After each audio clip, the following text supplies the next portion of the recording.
Presidential inauguration of South Africa's 6th democratically elected president. That's only a day away. The presidency says this event will usher in a renewal of democracy and growth for better future.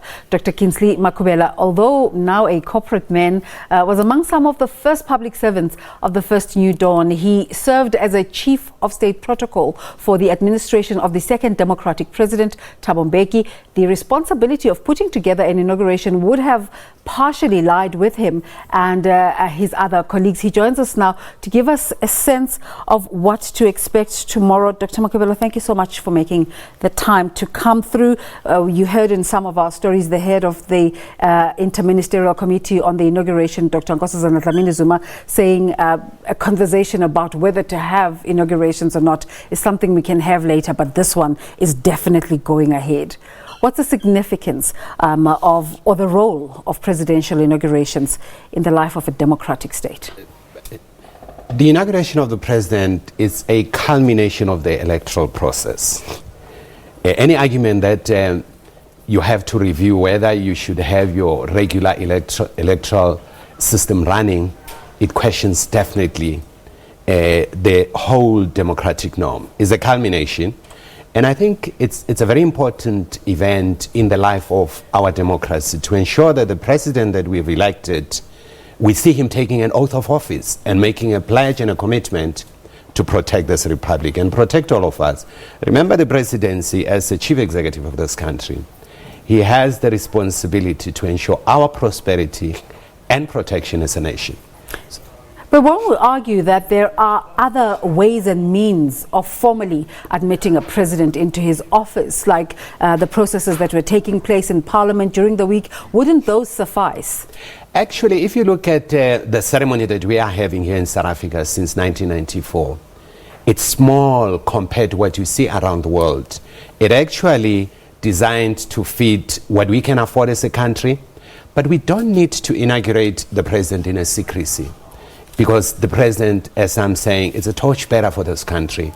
The whole nation needs to see that, need to see the commitment that he's making to the whole country, to usher in a new dawn, as he says, come in with the prosperity and protect the territorial integrity of this country.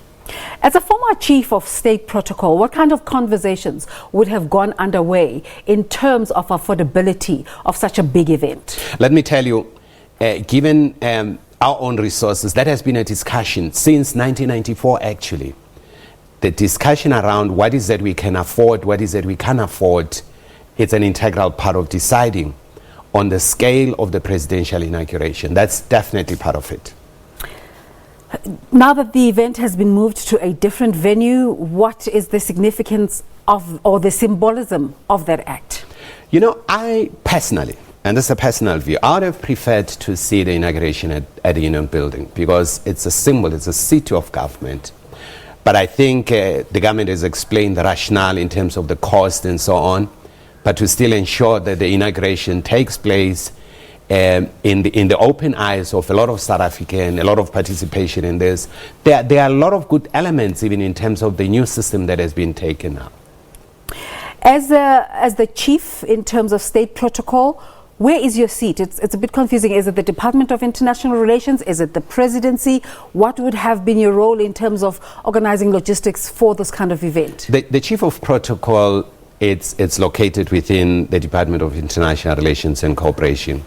That's why it's called the Chief of State Protocol, and it's responsible for state matters and services the presidency. The major client of the Chief of State Protocol is the presidency. Remember, diplomats that are accredited to this country, they are accredited to the president. Diplomats that were accredited abroad, they are accredited by our own president. Their agreements are given by our president. So the main client of the Chief of State Protocol is the presidency. And the Chief of State Protocol, it's a central figure in making arrangement for the inauguration of the president.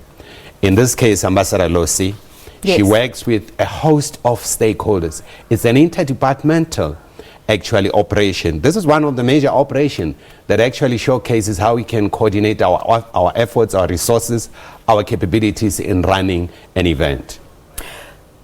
But the other responsibility would be to organize the foreign dignitaries Previously, we've seen Muammar Gaddafi coming through and complaints about that huge contingent that he was traveling with as opposed to other presidents.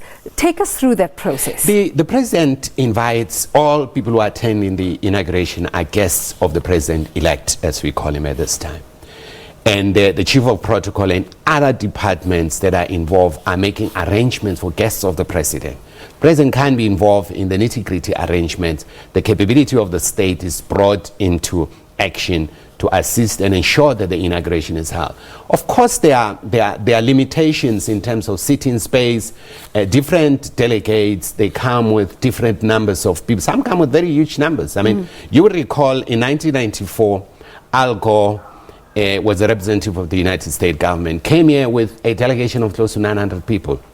So they can't be accommodated, all of them, at the amphitheater at that stage. Even at this stadium, there's no way that every delegation will be accommodated. So we work out numbers usually as to how many delegations or how many delegates will be accommodated from a particular country. But we ensure that everyone is accommodated. How do you decide in terms of how many international delegates can come through as opposed to regional delegates, your SADC, your Western countries? How do you traverse those decisions? The president would invite all countries that are very strategic and very critical to the country. And I can tell you different countries make a contribution to the well-being of our republic in different ways. For instance, he would invite the head of the Commonwealth, would invite people who are leading the AU. I think we sort of got a taste of it when the BRICS meeting was happening last year, when all the heads of different regional blocs were also invited in. So something similar, I suppose. It's not only that, even at bilateral level. We would invite countries that we have in bilateral relations with. Usually, in the past, the president used to invite a large number of heads of state to attend. And you would have seen in the past, the attendance has been huge in terms of the presidential inauguration. And the attendance has been huge because the South African story actually has an ownership. The democratic dispensation in this country is not only owned by us. Remember, apartheid was a crime against humanity. And a lot of people around the world, they feel some level of affinity to identify with the story of a peaceful transition that keeps on happening here in this country. Now, the reason I'm asking you about all of these people who are coming through and the numbers of delegations, are these the people or are these the things that contribute to the cost items that lead to the excessive cost of we actually, the procedure usually, and I know they're using the same now, we limit how much do we pay for visiting heads of state. There's usually a number that we work for. We call them the A suite. The rest of the people actually, they pay from their own. If you look at the contribution, is that so? Yeah. If you look at the contribution that people who attend so what the inauguration, are the cost items? The cost items are a host of issues, like security-related matters, the fly past, the training, and of course some of the people that we've invited and so on that we're paying for. But it's by and large, the cost is driven by and large our own logistic internally. It has nothing to do with the dignitaries that are coming, because most of them, they contribute to the economy of the city actually. I know you're not there anymore, but what would you just try and be a fly on the wall of those conversations about bringing down the amount by 100 million rand? What would have been the considerations? Is the sixth president trying to be sensitive to the situation of the country, of the economy that's a flat economy? No, we have been very prudent in government in terms of spending in the past. That I know, even in the past, there's a huge debate around. I can tell you, even the trimmed down amount of money, you would find there are a lot of things that have been cut out for this inauguration to focus on the things that are really core to make this inauguration successful and actually to ensure that there's better participation in this. Those decisions have been taken, definitely. What are your expectations for tomorrow, looking from the outside? The expectation for tomorrow, I think it's going to be very exciting.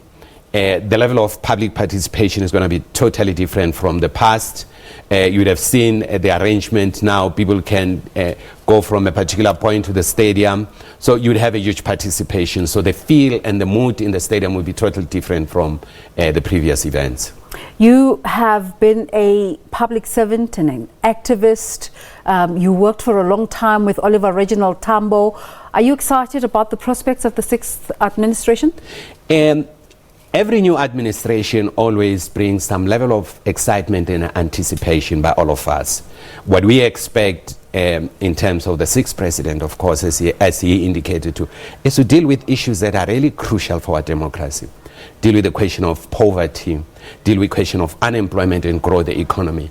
And I think all South Africans, now that he's been elected, they'll rally behind him to support him in implementing this project to ensure that we have a better country for all of us. If you were to be asked in terms of what were the most pertinent or important policies that need to be put in place to make sure South Africa goes forward, what are the things that need to happen? If you were to get that call to say, what is your opinion? Economy, economy, and economy, because it will create jobs, it will deal with poverty that we have in the country. Growing our economy is going to be the most crucial part of this president. So somebody watching us from home and thinking, what is my participation in all of this? In your interactions, what would you decide that the public participation constitutes? The public has decided to appoint this president. They have the responsibility to support this president and rally behind to ensure that the policies that he articulated during the campaign are implemented. And the public should keep on holding all public servants accountable to how we spend the resources. We've seen Advocate Batoli now speaking about how corruption has become endemic. That's going to be what the public should keep this government on the toes in terms of dealing with issues of corruption. Thank you so much for coming through to talk to us. In anticipation of that inauguration tomorrow, Dr. Kingsley Makhubela is the Chief Executive Officer at Brand SA, but this time talking to us about his work as the Chief of State Protocol in the administration of former President Thabo Mbeki.